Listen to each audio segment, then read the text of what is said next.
Don't worry, you're not in there, dude. I don't need you to sign a waiver or pay you money. $5.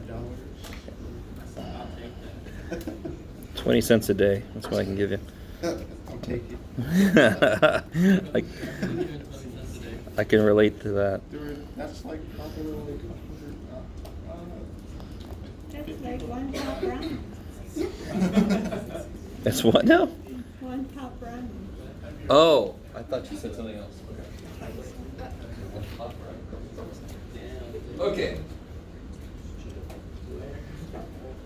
So I don't know how much you guys have done with functions before.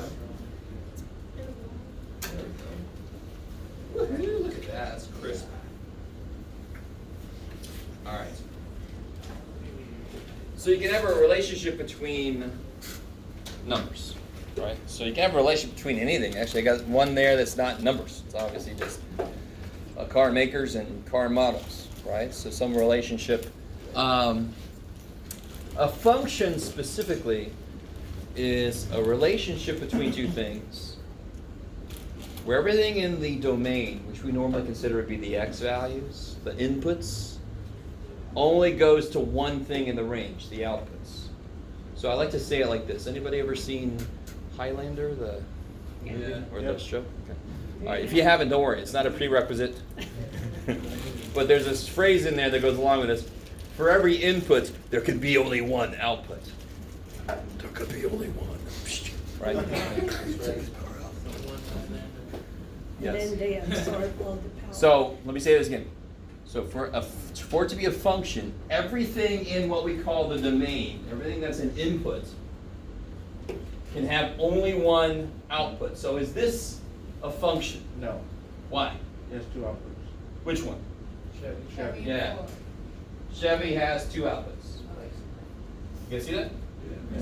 So it's sort of like me asking, so what's one idea? Here's a very nice kind of way to look at functions. They have to be something that can make physical sense. So if I said to you, what size shoe are you wearing on your left foot right now if you're wearing a shoe?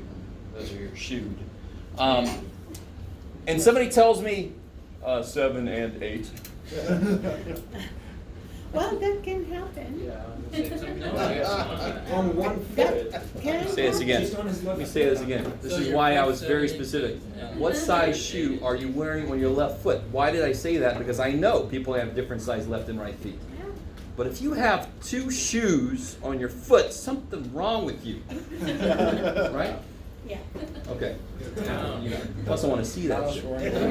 Now I understand Shaquille O'Neal's foot shoe, you could probably put your shoe inside that. I understand that.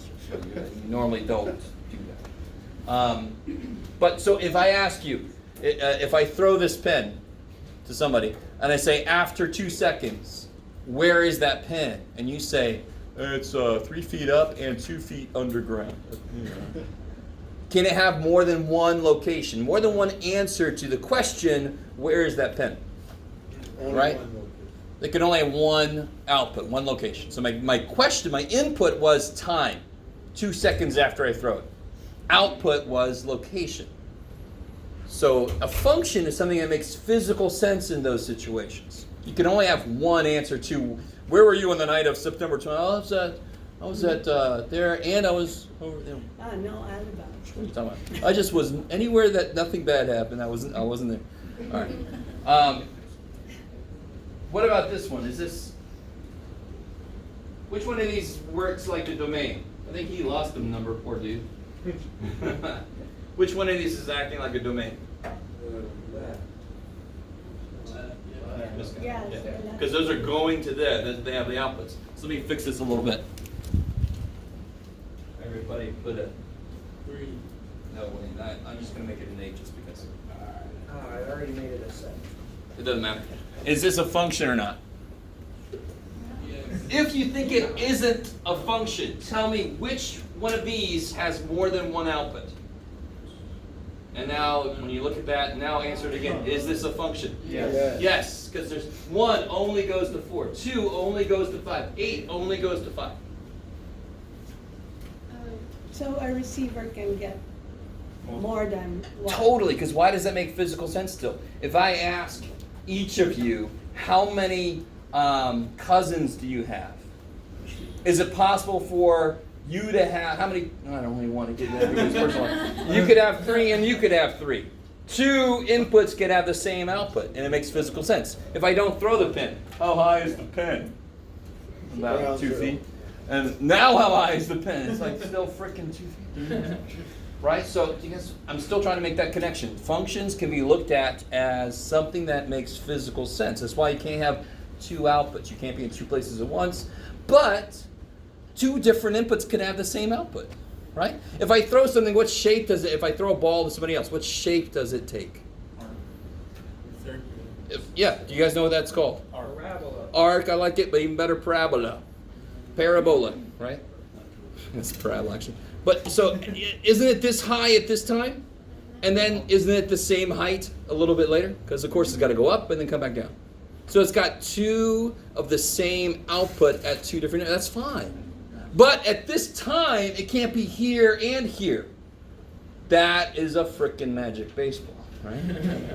That would be neat. You get both guys out because you threw one ball and it went pooh, and then that's some freaky shit, right? You guys kind of with me here a little bit? A little bit. So let's look at a different situation. This first thing was not a function because, well, who was it? I can't see now. Chevy had more than one output. And it's supposed to be every input can have only one output to be a function, so that doesn't work. This one was fine. Every input had only one output, it's fine. What about this situation? Can somebody help me out? What's the domain for this situation? And let me ask you, just to get you kind of primed for this. For an input of 1, well, let me say something else. For an input of 2, what's the output? 13. So 2 goes to 13, and that's what, we're not getting into graphing yet, but this is a kind of a nice baby step in that direction. An input of 2 has an output of 13, so you could graph it at 13, and that's visually displaying what I see. Well, 1 and 2. Say again?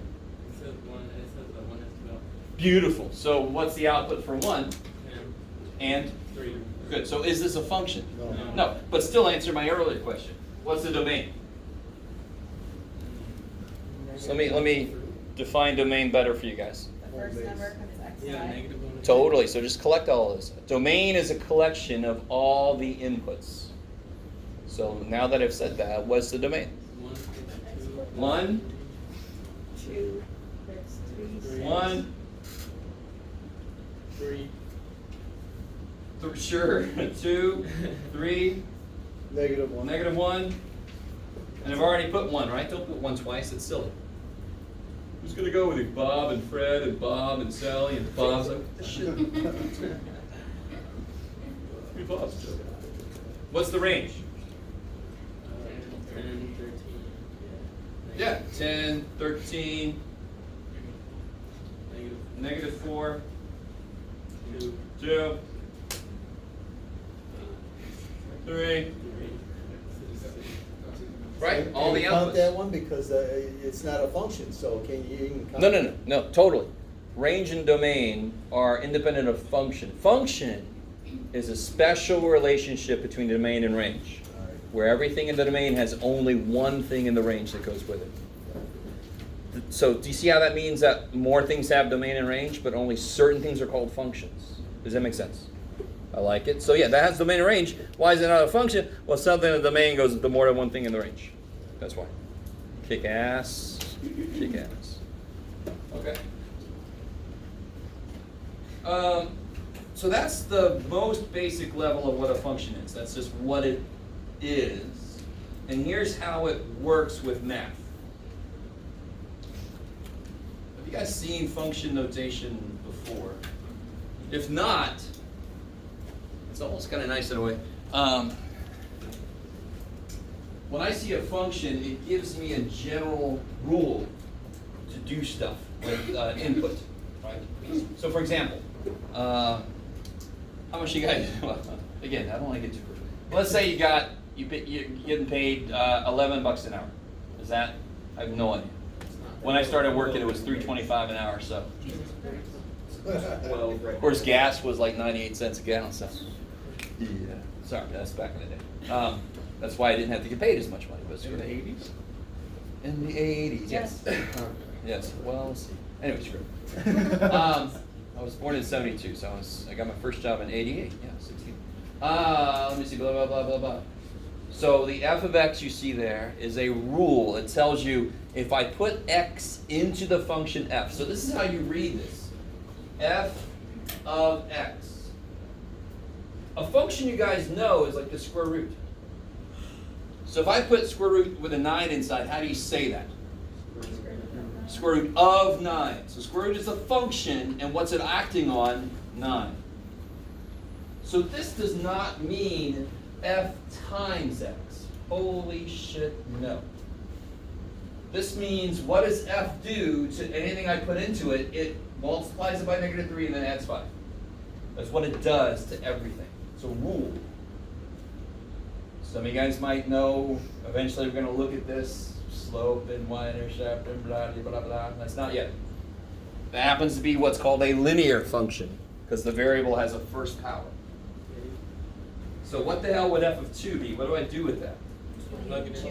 So notice how function notation is one of the more basic algebraic problems.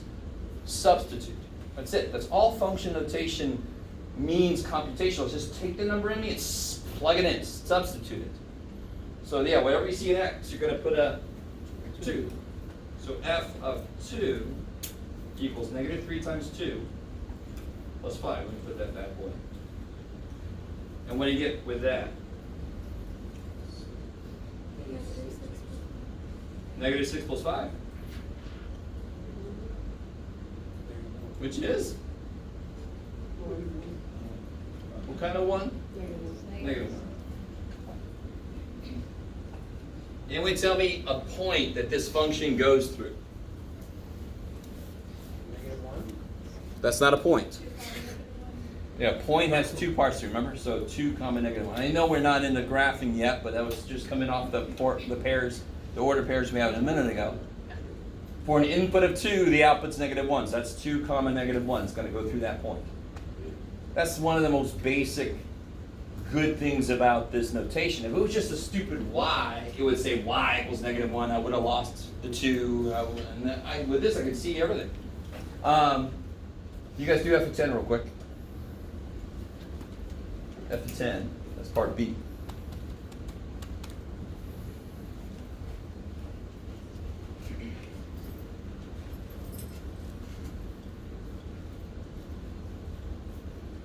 By the way, I mean, this whole note over here is all about what I said about it being the point.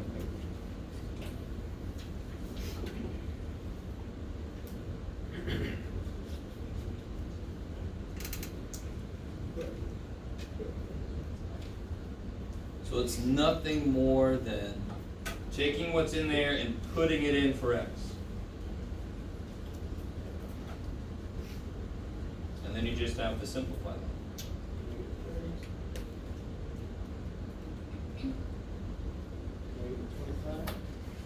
Done. Cool. I like it. And it goes through 10, 25, -25. Beautiful. Yes. Yes. Not really, but it's not a bad. But basically, if you didn't put that there, you've already sort of said that equals that. You've already said it. I'm just doing it to be a little more in your face with what is going on. Like, yes.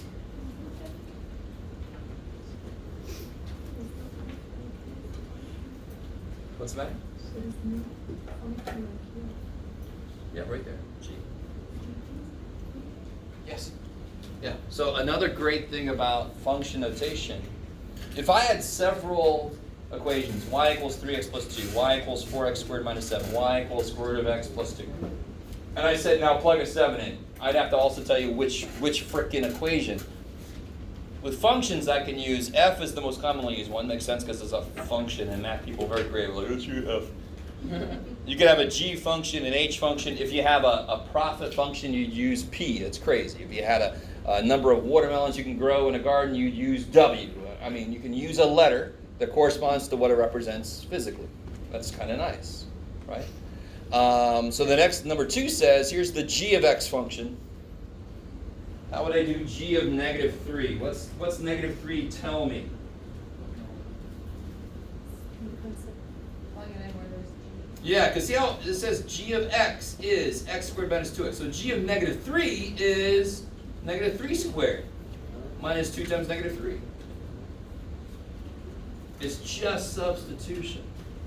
So -3 squared minus 2 times -3. Yeah, good. Plus 6. -3 squared is 9. Negative times negative is positive. -2 times -3 is plus 6. 15. Okay. I was like, we got this far, can't we? And it goes to the point. Negative count. Do g of 1 real quick. Part B.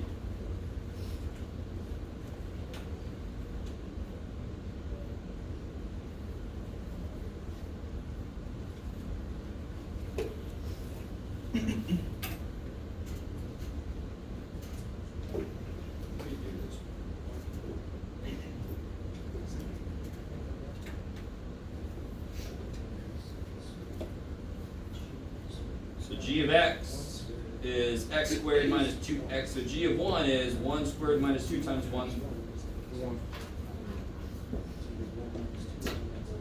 I understand a lot of you guys kind of get this, but there are people that don't, and I'm trying to desperately show you, it's just substitution. What is x? It's 1. Okay, wherever you see an x, I'm going to put a 1.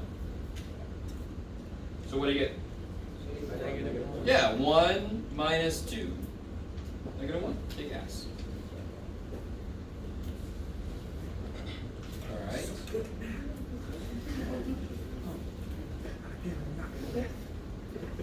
I like the enthusiasm. So what about this guy? I just want to show you functions can come in all different forms.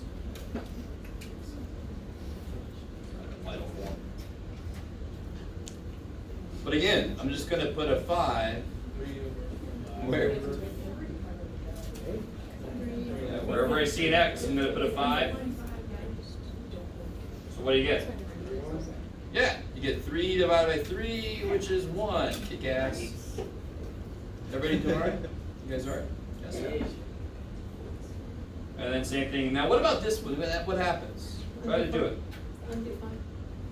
Oh, I No, do. 3 over 0, yeah, so that is undefined. Don't circle that shit. You gotta tell me. 3 divide, I can't divide 3 by 0. I like it. Is that cool? Alright. So, now we get a little bit funkier. Let me see. Here's the weird part. Yeah, good. So it's gotta be this 4. Whoa, that's really zoomed in. So here's a big ass h of x. Real quick, h of 0 is old news by now, right? Just plug a 0 in, 4 times 0 minus 1. So you get 0 minus 1. Bang, I'll just do that one for you. You do part B. Jeff has a problem. No problem. I mean, there are problems, but Yeah, there's no stack. So remember when we solved equations that had nothing but letters in them? Remember that the process didn't give a shit? So that's the basic. I want to get that shirt. The process don't give a shit. So just because I got a W, I don't care. What do I do with what's in there? I replace x with it. And think about it this way. It's if h of x is 4x minus 1, what's h of w? 4w minus 1. Done.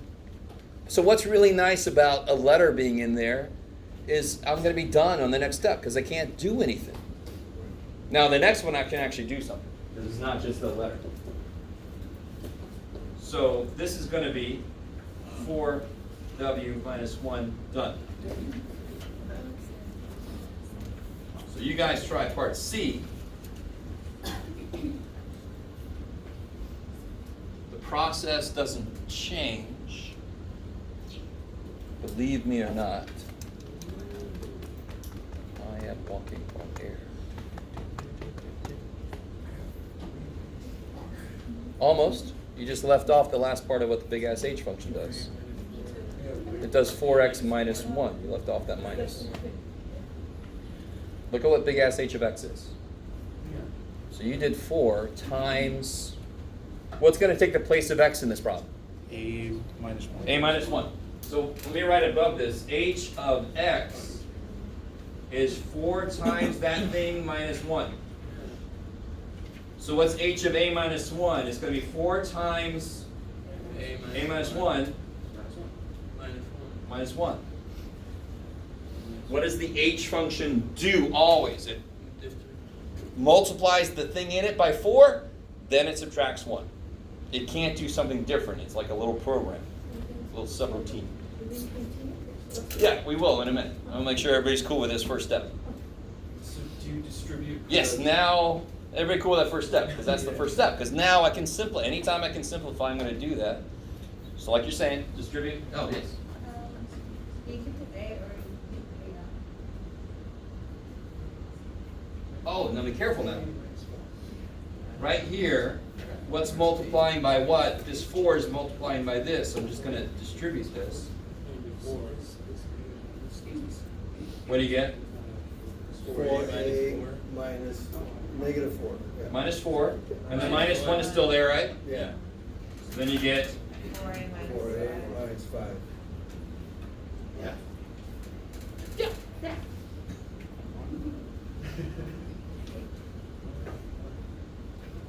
All right, let me see if I can, that's done. Watch. Let me see if you guys get this. H of 0 is negative 1, right? Yep. What would A be to make this inside 0? 1. So if A is 1, I better get the same answer I got over there. What do I get when I put a 1 in here? I get 4 minus 5 is? Negative 1. Because h of 0 I know is negative 1. So if I put a 1 in for A, that's h of 0. The answer better be freaking negative 1 because that's what we just showed earlier. So there's a connection between all these things. And there's a purpose for playing with letters, believe it or not. We just don't know it yet. This is the bare level. We're just starting to crawl with this shit. Later we're going to really see why we need to be able to do this kind of stuff. Yes? Repeat what?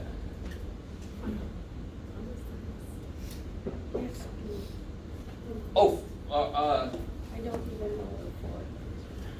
all right. Is everybody cool with part C by itself? Yeah. Everybody good with that? Okay. I pushed it a little bit. This next thing I'm saying, you don't have to really get, it's just me. But I know what h of 0 is, don't I? Yeah. If A is 1, what is this question really then? If A is 1, this is saying what's h of 0? So that's saying what's h of 0. So my answer, when I make A 1, better be the negative 1 I know it's supposed to be from the first thing we did. When I make A 1, what do I get? 4 times 1 minus 5 is negative 1, the way it's supposed to be. So it all kind of works with itself. It has to. So if you made 2, it would go up another number. It would be. Yeah, well, when we get to slope and shit, we'll talk about stepping around. Yes? So I got confused because I thought you said from plugging in the x, wouldn't it equal A minus 1 equals 4 times A minus 1 minus 1? Oh. All right, ready? So this would be h of A minus 1 equals. Is that what you're saying? Yeah. So then h of A minus 1 equals this. That would be, which is really what I'm saying. When I put this down, I am saying that that is that. So that equals that. So I wouldn't have to do A minus 1 equals 4 times A minus 1 minus 1. Because that's what I initially did. Well, right here, this? Yeah. Okay. You don't have to because when I put equals, I'm saying that that equals this. And if you just write it, then you're just being a little more explicit. Yes. But the real thing I was worried you were going to suggest, I can't simplify h of A minus 1 at all, right? That's what I did. That's not times, that's not, you can't divide the a minus 1 because that's not what that is. That is not h times a minus 1. Sort of like, I had somebody do something like this once. Don't worry about, later this semester we'll talk about this. And when they went to solve it, they did basically something like divided by the symbol. And I'm like, that? So it's not square root times x. That doesn't make any damn sense. It's square root of x. And if you think about it, I'm going to push it again, aren't I? This is nothing different. How do I solve any equation? I do the opposite of what's being done. Well, what's the opposite of square rooting something? Squaring. So if I square both sides, these kill each other because they're opposites. And I get x equals 9 squared, 81. Yeah. Right? That's the correct way to do it. You always have to do the opposite of the function to make it die. What's the opposite of big ass h? No, it's not. It's its cousin. Right? It's its little brother. It's not the opposite. We don't know what the opposite is. Later this semester, we're going to actually talk about how to find the inverse function, the opposite function for anything. But not yet. Yes? Would the opposite of, h of a minus 1 be negative? No. It's just the same thing. It's not that easy. What's the opposite of f of x equals square root of x? We do know. We just did it. What's the opposite of square rooting something? Squaring something. So what's the inverse function of square root of x? X squared. Because they represent operations that would kill each other. What's the opposite of x plus 3? X minus 3, because addition and subtraction would kill each other. So when I have a more complicated function, its opposite will not be that quick. There's a process to figure it out, but we're not going to do that yet. I love you guys, because I tease something and then you're like, tell me now. We don't have to worry about that yet. It's kind of, yeah, exactly. Okay. Here is the visual representation of the definition of function. Holy shit. And I love that I think I got to look them up. There's functions I can write the word love with math functions. It's always nice. You guys would still be like, math is still evil, but yeah, it can make love. What is the definition of function again? For every input, there can be only one output. So now look what that translates into visually. For this, you know what that shape this is? It's kind of like, yeah, it's an oval. It's an ellipse. It doesn't look like a circle. It's a little bit off. For this input, where are the outputs? There's one there and one there. So does it match the function definition? Yes. Why does it not? Is there a input that has more than one output? Yes. And what does a function require? Every input can have only one output. So that is not a function. So look at what I'm saying. What did I just do? Here's an input. If I look this way and that way, it's got more than one place. Yeah. So that translates into what's known as the vertical line test. Has anybody ever heard of that? If you draw a vertical line anywhere, any vertical line you draw and it goes through more than once, not a function. That's the visual representation of function definition across the nation. Sounds like I'm giving a salute. What about this guy? That's a function. Yes, and what would you say to show me you understand? Yes, it is, because it Yes, the line. passes the vertical. VLT, the volt, The volt. the venison, lettuce, tomato. Sorry if you're vegetarian. How about this guy? Yes. Yeah. Anybody know what that represents? V. I love it. It's kind of like a shifted absolute value. Absolute value of x. What, because is it curvy? No, so it can't have. It can only have a first degree. Anything that's curvy has a number other than 1 in the power on the variable. X to the first is the line, right? X squared is, it's curvy. Oh. If it's not curvy, it has to have a first degree. It just has an absolute value. That's why it turns like that. Anyway. Oh, what? Navy pro. I have no idea what they look like, but I'll take your word. So that is a function. because no vertical line goes through more than once. And this guy obviously, no good. See, this would be like I throw a ball and it's here, here, and here. I'm like, that didn't happen. Yes? So visually, it can only be like a path that moves from left to right. It can't double back or stop. It can't come back on itself like that. Yes. I like it. Okay. Sweet. Okay. So No, I thought, Einstein said a straight line, it will definitely come back on itself. now, if you want me to, Yeah. if you want me to, we can talk about non-Euclidean geometry and how there are triangles that exist in certain geometries that have more than 180 degrees in them. I'm not going to do that. We can do that tomorrow. Can we do three-dimensional math? We'll do like 10 minutes tomorrow and talk about quantum mechanics. You don't come to the Friday classes? All right, guys, last thing for today. Guys, this is just, actually this is a review. We sort of did this earlier. Yeah, so I'm not even going to do that. We did that earlier. Let me see. Oh, this is kind of new. Let's do this number 3. This is different. And I really want you to understand what is that? The fact that it's a line, a curvy line, I know math people over it, it's a curve. And I drew it, when you draw a line, that means what are the actual points that this thing contains? Can I list them? Yes. No, you can't. No. If you can, show me. That's some neat shit. So obviously it goes like -2, right? What about -1.87? Yeah. What about -0.72? Yeah. What about the square root of 5? No. What about the square root of 1.2? Yeah. Yeah. So when you connect dots like that with the line, you are saying that every number in between there works. So when I ask you for the domain here, you can't possibly list it with commas. That would take the rest of your life and the rest of your kids' lives and the rest of their lives and the rest of their lives, and holy shit. So what's a better way to say it? Well, what's the lowest number that's in the domain? What's the lowest x value that has an output? -4. -4. So it was, I was going to write on that. That's a good generational heirloom. Oh, yeah. Look what I got was an inheritance. I have to continue this list. So from -4, I'm going to write it in interval notation. Because interval notation means everything between these two things. What's the last input that has an output? 1.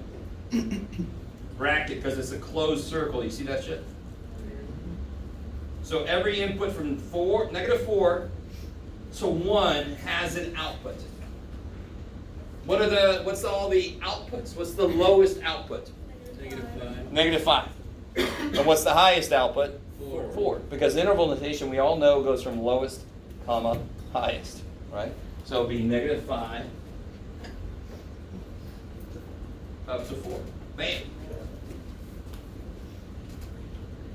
Okay.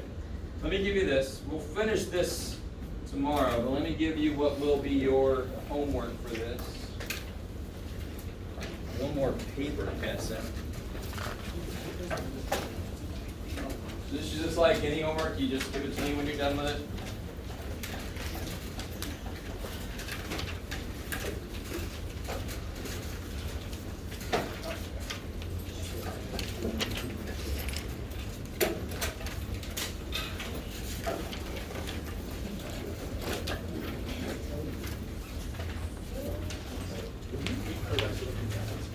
Tomorrow, we're definitely getting into